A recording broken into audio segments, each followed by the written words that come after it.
The piano stopped before she had fully opened the door. That was the first thing Anna Calloway noticed as she stepped into the saloon at noon on a hot Tuesday in late June. The piano. It had been playing some loose, unhurried melody as she crossed the boardwalk, and the moment the door pushed inward, the music had simply stopped. She did not look at the piano player. She did not look at any of them. She walked across the wood floor in the deliberate way of a woman who had decided, somewhere on the train ride here, that she would not allow this room to make her hesitate. She wore the formal mourning black of a woman who had buried her husband 6 years earlier, kept his ring on her finger, and worn this same dress to 12 different funerals in 6 different counties without ever changing it. She walked to the bar. She sat down on the second stool from the end. "Whiskey," she said, "the cheap kind." The bartender poured it without speaking. The saloon was so quiet now that she could hear the bottle's neck against the rim of the shot glass. The whiskey was the colour of old amber. She did not lift it. She placed both gloved hands flat on the bar on either side of the glass, and she waited. She did not have to wait long. At a small table in the back corner of the saloon, a man slowly stood up. He had been sitting there long before she arrived. He had been sitting there, the bartender would later realize, every Tuesday at noon for 3 weeks straight, ordering 1 cup of black coffee and not drinking it. Today, he stood. He was somewhere past 40. Grey at the temples, a beard that had grown in unevenly because the man wearing it had not cared what it looked like for some time. He walked toward the bar. He stopped 2 stools to her right. He did not sit down. The saloon held its breath. She did not look at him. She lifted her gloved right hand, opened her fingers slowly, and turned her wedding ring around once on her finger. Then she spoke. "You let me bury you." The man at her right did not move for a long moment. When he finally answered, his voice was lower than she had remembered it, older, worn smooth by 6 years of saying nothing to anyone. "I let you live." This is the story of Thomas and Anna Calloway, a widow who came 600 miles to confront a husband she had spent 6 years grieving. A man who had watched her bury him without ever telling her he was alive.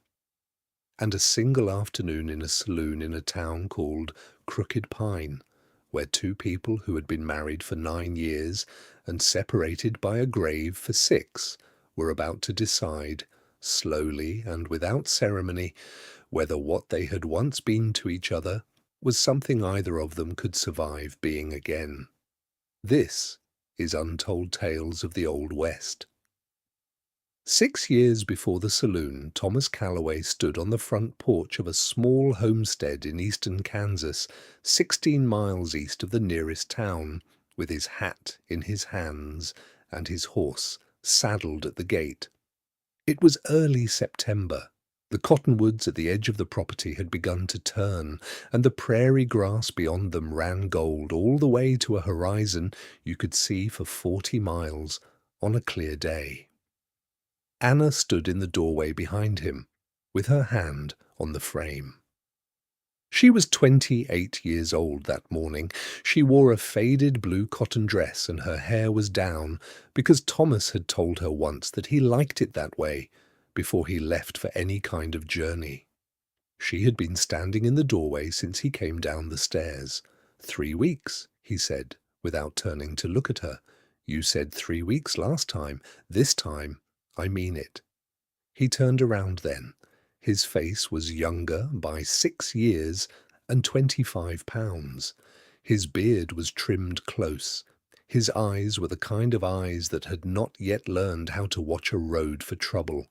They were just hazel, just alive, just looking at his wife. "Pueblo and back," he said. 2 weeks of riding, 1 week to settle the contract, then home, and the men you're paying are paid. That's all.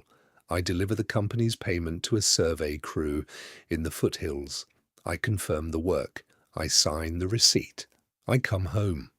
She stepped down off the porch and crossed the dirt yard to where he stood beside his horse.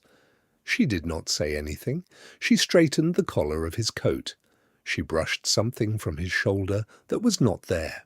She rested her palm flat on the side of his face for a moment, the way she always did when he was about to leave for anything that took him out of her sight for more than a day. "Come back to me," she said. "I will," he said. He kissed her at the gate. He swung up into the saddle. He rode south down the dirt road and did not look back, because he never looked back when he left. He had told her once that turning around to look at her was the surest way to delay coming home. She stood at the gate for a long time after he had crested the rise and disappeared. The wind came up. The cottonwoods moved. She went back into the house. She would stand at that gate on and off in different weather for the next 6 years. She did not know that yet. In a boarding house room in Denver, Colorado, 600 miles southwest of where Anna Calloway was at this exact moment, standing at her gate, watching the road, a man named Jonas Hatch lay propped against 3 pillows in a narrow iron frame bed, coughing into a folded white handkerchief. The handkerchief was no longer white. Jonas Hatch was 46 years old. He had been wealthy once. He had owned, in partnership with a man named Thomas Calloway and 2 others, a railroad surveying concern that had operated across western Colorado for the better part of a decade. He had embezzled from it for the last 4 years of that decade. He had been very careful and very thorough, and very certain that no one would ever find out, because everyone he worked with trusted him. Then Thomas Calloway had ridden into Pueblo on the 3rd week of September with a payment to deliver to the survey crew, and on the 2nd night of his stay, Thomas had asked one too many questions about the ledger. Jonas had paid 4 men to make sure Thomas Calloway never rode out of Colorado. The 4 men had failed. Thomas had been wounded badly enough that the men reported him dead, and by the time Jonas understood the report was wrong, Thomas had vanished. The body the railroad company buried in Pueblo's cemetery was a man named Owen Marsh, killed in a separate altercation the same week, whose face had been disfigured beyond identification. The headstone read, "Thomas Calloway." The grave was empty of him. Jonas Hatch had spent the next 5 years watching with growing unease as Thomas simply did not surface. He had hired men to look. He had bribed sheriffs in 3 states. He had checked every cemetery, every boarding house, every stable from Wyoming to New Mexico. Nothing. In the 6th year, Jonas Hatch contracted consumption. He was now dying. The doctor who attended him had given him 3 months at the outside. That was 4 months ago. Jonas Hatch was, at this exact moment in eastern Kansas, where Anna Calloway was crossing her empty kitchen, fading into a stillness from which he would not return. Thomas Calloway had been waiting for that. 3 weeks before the saloon at noon, a letter arrived at Anna Calloway's homestead in eastern Kansas. It came with the regular Wednesday post, brought by an old man named Henley, who drove a small mail wagon along the rural route between 3 counties. He handed her a small stack of correspondence, 2 bills, a circular advertising a new plow at the hardware store in town, and 1 envelope addressed to her in a handwriting she did not recognize. The handwriting on the envelope was a stranger's. She thanked Henley. She walked back to the porch. She set the bills aside and turned the strange envelope over in her hands. The return address gave nothing. A name she did not know, a Mrs. Eliza Fleming, and a town she had never heard of in a part of Colorado she had no reason to think about. The letter had been forwarded twice. The original postmark was from a town called Crooked Pine, 600 miles to the southwest. Anna sat down in the porch rocker. She opened the envelope. Inside was a single sheet of paper folded twice. The handwriting on the inside was not the handwriting on the outside. The handwriting on the inside was Thomas's. She knew it before she read a word. She knew it the way you know the sound of a voice you have not heard in a long time the moment it speaks. She knew it in the slight forward slant of the T's, in the way the lowercase g looped twice instead of once, in the precise spacing he used between words because he had learned to write under a strict schoolmaster as a boy, and the lessons had never left him. She read the letter 3 times before she allowed herself to believe it. It was short, it was careful. It told her almost nothing. It told her that he was alive. It told her that he had been alive the entire 6 years. It told her that a man named Jonas Hatch had died of consumption in Denver 11 days ago, and that his death meant Thomas could finally tell her where he was. It told her that if she came to the saloon in Crooked Pine, Colorado, on the last Tuesday of June at exactly 12 o'clock, he would be there. She should come dressed in formal mourning. She should tell anyone who asked that she was visiting a grave. She should not write back. He did not explain why he had let her grieve him. He did not explain why he had not come to her himself the moment Hatch died. He did not explain anything that mattered. He signed it the way he had always signed his letters to her, yours, in everything that matters. She sat on the porch for a long time after she had finished reading. The wind moved through the cottonwoods at the edge of the yard. The sun moved across the porch boards. Henley's mail wagon was long gone down the road. She did not cry. She had stopped crying about Thomas Calloway 4 years earlier, on the morning she finally stopped expecting to wake up beside him. She read the letter one more time.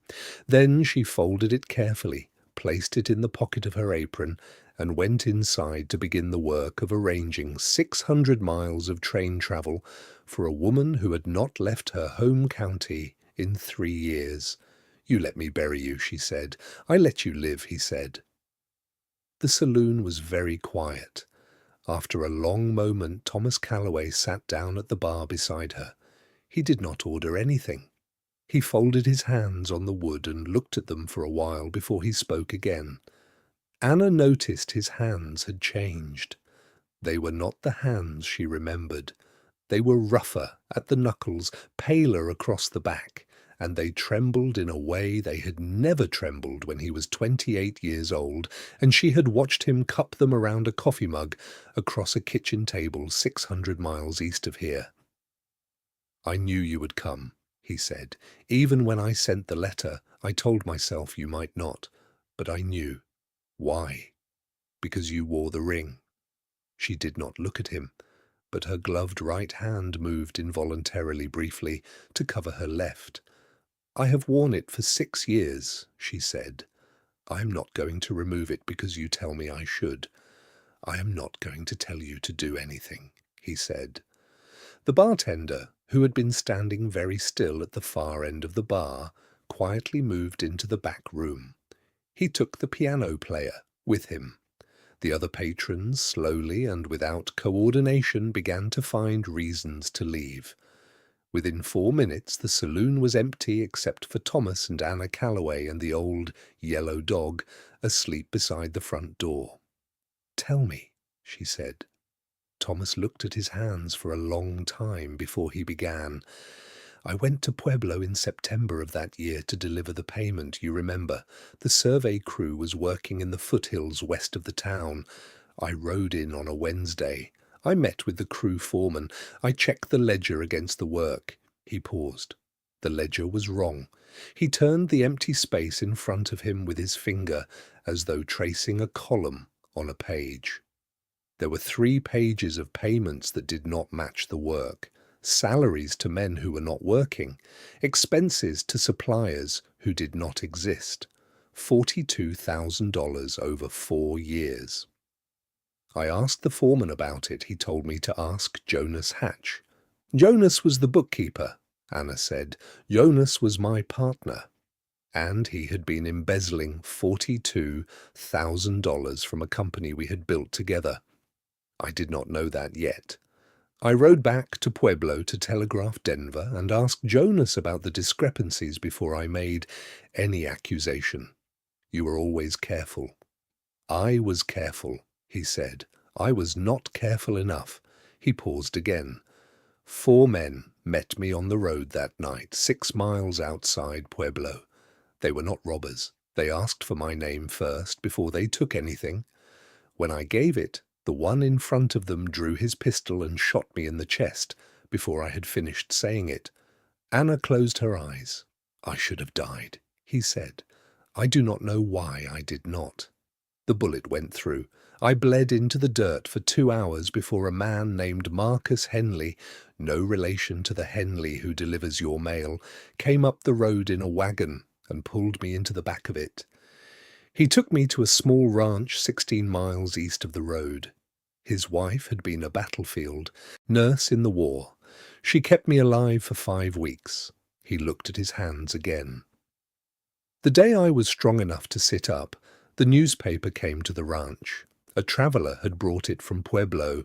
There was an article on the 3rd page. It said that Thomas Calloway, a businessman from Kansas, had been killed in an attempted robbery on the road outside Pueblo. The Pueblo sheriff had identified the body. The body had been buried in the local cemetery. The widow had been notified by mail. He stopped. Anna heard him say it the way a person hears a story they have already partly written in their own head, looking for which version was real. The widow, she said quietly. I read those words, and I understood 3 things at once. The men who shot me had reported me dead. Whoever sent them believed the report, and the moment they learned I was alive, they would come back, and they would not stop at me. He looked at her, then, for the first time. They would come for you. Anna had been a widow for 6 years. She had run a homestead alone. She had refused 3 suitors and kept his ring on her finger. She had never, in all of that time, considered the possibility that she had been protected from something. She had thought she was simply alone. She did not look at him. So, you let me bury you. I sent a man to your county 6 weeks later, after I could ride. He stood in your church on the Sunday of my memorial service. He watched you wear that black dress. He came back and told me you were strong. He came back and told me you were alone. He came back and told me you were safe. I was not safe, she said. I was alive. There is a difference. I know that now, he said. I did not know it then. He drew a breath. I rode to Wyoming. I changed my name to Thomas Mercer. I worked as a stable hand in 3 different towns over 5 years. I wrote you 41 letters. I did not send any of them. I burned each one the night I finished it, because I could not afford for any record of them to exist while Jonas Hatch was still alive. And he is dead now. He died 11 days before I sent the letter. How do you know it was him? I knew it was him the day he didn't appear at my funeral. He sent flowers. He did not come. The other partners came. He did not. A man does not stay home from the funeral of his closest business partner unless he already knows the body in the grave is not the man it claims to be. Anna sat, very still. I have spent 6 years in towns I did not choose, in beds that were not mine, watching every road for the men he might send next. I have lived a life in waiting, and the only way I could end that waiting was to outlive him. Anna heard him the way a person hears a story they have already partly written in their own head, looking for which version was real. 6 years of grief, examined in 20 minutes of confession against everything she had assembled in her own mind to explain his absence. She did not know yet which version she believed. She did not know yet whether it mattered. She did not respond. For a long time, neither of them spoke. The yellow dog by the door shifted in its sleep. Outside, a wagon passed in the street. Somewhere in the back of the saloon, the bartender quietly moved a chair. "Why didn't you come to me?" she said finally, "after he died?" "Why send the letter?" "Because I had no right to come to you," he said. "I had no right to walk through that gate and ask you to take me back as though 6 years had been a long ride home from town. I needed to know whether you would come to me. I needed to know whether you wanted to. And if I had not come, then I would have known what I was owed." The silence after that was the longest one yet. Anna reached for the whiskey. She lifted it. She drank it in a single swallow, without flinching, the way a woman drinks something she has been preparing for 6 years. She set the glass down. She stood up from the stool. "I came," she said. "I know. That is not the same as forgiving you. I know that too." She did not look at him. She walked across the empty saloon, past the yellow dog by the door, and out into the noon sunlight, without finishing what she had come to say. He sat alone at the bar for a long time after she had gone. The cemetery in Crooked Pines sat on a low rise at the south end of town, behind a small white-painted church that had not been painted in some time. The fence around it was wooden and weathered. The grass between the headstones had grown tall in patches the caretaker had not yet reached. Anna walked there in her mourning black with her veil down. She did not need to ask which grave was his. There were not many headstones from 6 years ago, and only one of them carried the name Thomas Calloway, 1839 to 1869. The stone was modest, granite. The lettering had weathered slightly at the corners but was still legible. There was no flower at the base. No one had ever come to tend it. The grave that the railroad surveying company had arranged for a man named Owen Marsh, whose face had been ruined past recognition, lay 6 feet beneath dirt that had settled now for 6 years. Anna stood at the foot of the grave for a long time. The sun was high. The veil over her face moved very slightly in the small breeze. Somewhere in the church behind her, a single bell rang for 1 o'clock. She did not speak. She did not cry. She lifted her right hand to her left. She removed the wedding ring from her finger. She held it in her palm for a moment, looking at the inside of the band, where the words T.C. A.C. 1860 were engraved in small, careful letters her husband had paid extra for at the jeweler's in St. Louis 9 years ago. She knelt down at the foot of the grave. She pressed the ring into the soft earth at the base of the headstone until the gold disappeared beneath the dirt. She smoothed the soil over it with the flat of her gloved palm. She stood up. She did not look at the headstone again. She walked back into town. The walk took 22 minutes. By the end of it, the sun had begun to slant westward, and her shadow ran ahead of her on the dust of the road. She did not stop at the boarding house where she had taken a room. She walked directly to the saloon. Thomas was still sitting at the bar. The bartender had returned. The piano player had not. 2 new patrons sat at a table at the back, talking quietly. The yellow dog had moved to the patch of sunlight under the front window. Anna sat down on the stool beside Thomas Calloway. She did not order anything.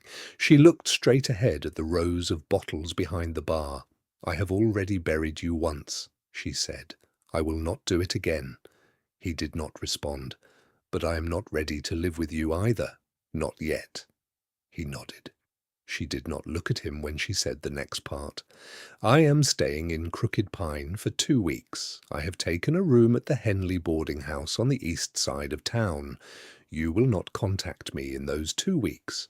You will not come to the boarding house. You will not pass me in the street with intent.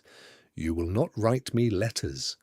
At the end of those 2 weeks, I will come to you. I will tell you what I have decided, and if you decide you cannot, then I will go home alone and you will not follow." He was quiet for a long moment. "All right," he said. She stood. She walked out of the saloon into the late afternoon sun. She did not look back. He did not watch her go. The 2 weeks passed slowly, the way 2 weeks always pass when they are spent waiting for a decision that has not yet been made. Thomas kept his word. He did not contact her. He did not write. He did not pass the boarding house with anything resembling intent. He spent his mornings at the stable where he had worked for the previous 11 months, currying horses he had named in his own private language because they were the only living things he had spoken to with any regularity for 5 years. He spent his afternoons reading old newspapers in the saloon. He spent his evenings sitting alone on the porch of the small rented room at the back of the stable. On the 7th evening, alone in that rented room, Thomas Calloway sat at a small wooden writing desk and pulled out a single sheet of paper. He dipped his pen in the ink bottle he had kept on that desk for 11 months without ever using it. He began to write. Anna. He wrote 2 paragraphs. He told her about the horses he had named. He told her about the small private things he had wanted to write in 41 different letters across 5 years and had never been able to send. He told her that the discipline of not contacting her in these 2 weeks was a discipline he had spent 6 years practicing, and that the practice did not make it easier. He told her that whatever she decided at the end of the 2 weeks, he had already lived through worse silences than the one she could give him. He read the letter once. He folded it. He stood up from the desk, walked to the small iron stove at the far side of the room, and set the letter alight with a single match. He watched it burn until there was nothing left but a curl of black ash at the bottom of the stove. He had done this 41 times before. The 42nd was no easier. He blew out the candle. He went to bed. Anna kept her word in the opposite direction. She did not seek him out. She did not walk past the stable. She did not look for him in the windows of the saloon when she walked into town for supplies. She took her meals alone in her boarding house room. She wrote 3 letters home to her sister in Wichita, explaining nothing of why she was in Crooked Pine, but assuring her sister she was safe and would return when she was able. She walked, in those 2 weeks, every street of the small town. She saw the school where Thomas had not taught. She saw the church where Thomas had not been married. She saw the cemetery where Thomas was not buried. She walked the road that led out of town to the south, and the road that led out to the east, and the road that led out to the west. She did not walk to the north because the north was the road home, and she had not yet decided whether she would take it alone or in company. On the 11th evening she sat at the small writing desk in her room and pulled out a single sheet of paper. She did not write a letter. She wrote in her own neat, careful hand 2 columns. On the left, reasons to forgive him. On the right, reasons not to. The left column had 4 items. The right column had 11. She studied the page for a long time. Then she tore it in half. She tore each half in half again. She put the pieces in the small iron stove in the corner of her room and set them alight with a single match. She had not yet decided, but she had decided that she would not be deciding by counting. She blew out the candle. She lay down in the bed. She slept, for the first time in 2 weeks, all the way through to morning. On the morning of the 14th day, she walked to the cemetery. She knelt at the foot of the empty grave with the name Thomas Calloway on its headstone.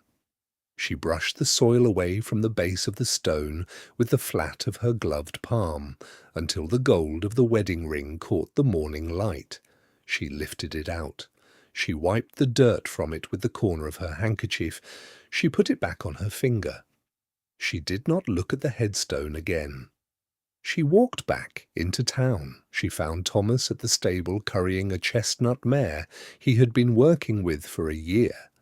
He did not turn around when he heard her step on the threshold. "Wichita," she said. "There is a train tomorrow at 6 in the morning." He stopped what he was doing. He set the brush down on the stable rail. "I will be on it," he said. "You will be on it with me," she said. He turned around then. She did not allow him to embrace her. She did not embrace him. She did not say anything else. She turned and walked back to the boarding house to pack her things. 6 months later, on a cold, bright morning in early December, Anna Calloway was working in the small kitchen garden at the south side of her homestead in eastern Kansas when she heard a horse on the road. She did not stop what she was doing. 6 months had passed since the morning she walked Thomas Calloway off the train at Wichita, and the two of them rode the rented buckboard back to the homestead where she had grieved him for 6 years.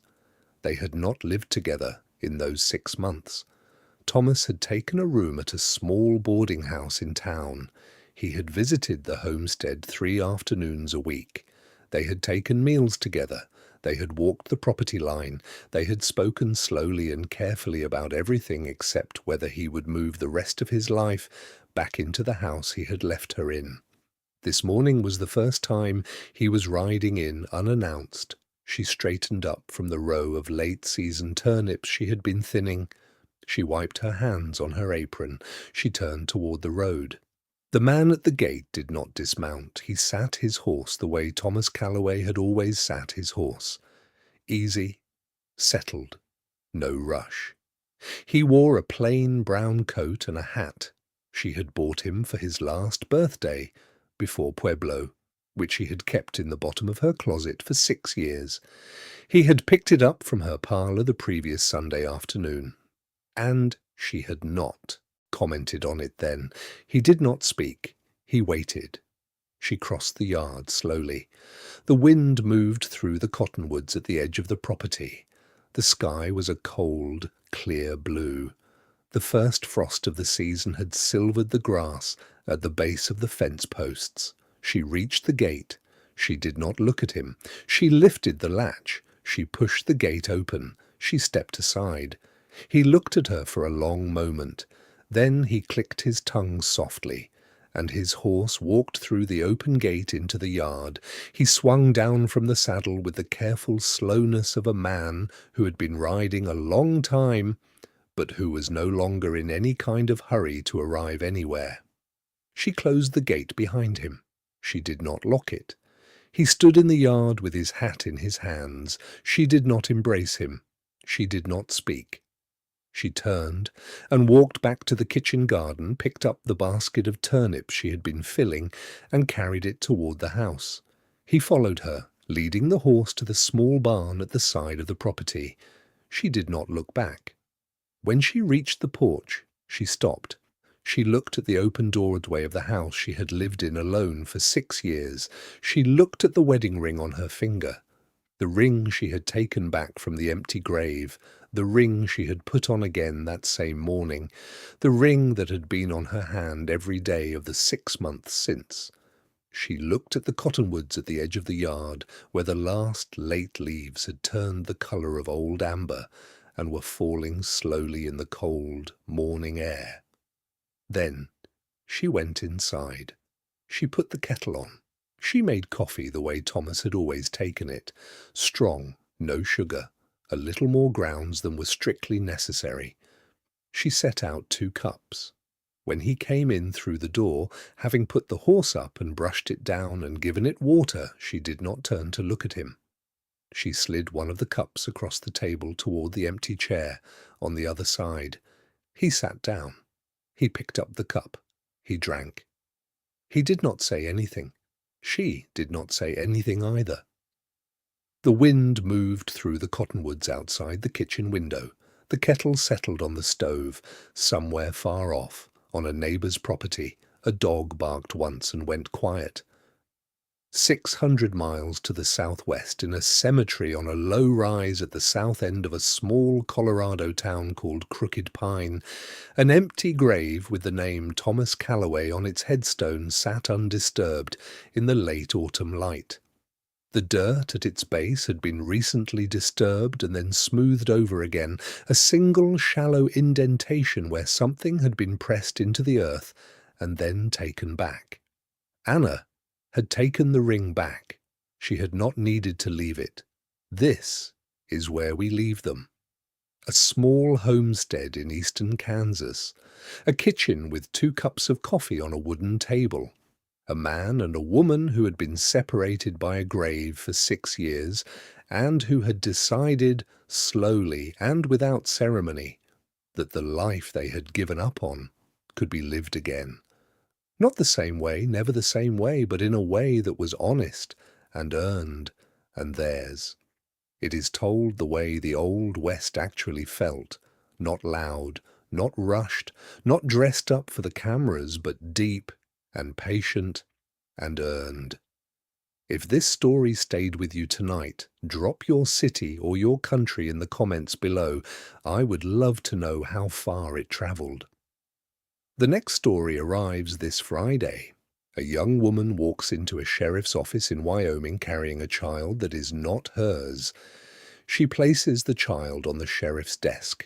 She looks the man behind the desk in the eye and asks him a question that will, by the time the sun sets that evening, change 3 lives forever. You will want to be there for that one. Subscribe so the next one finds you. Until then, ride safe, partner. This has been Untold Tales of the Old West.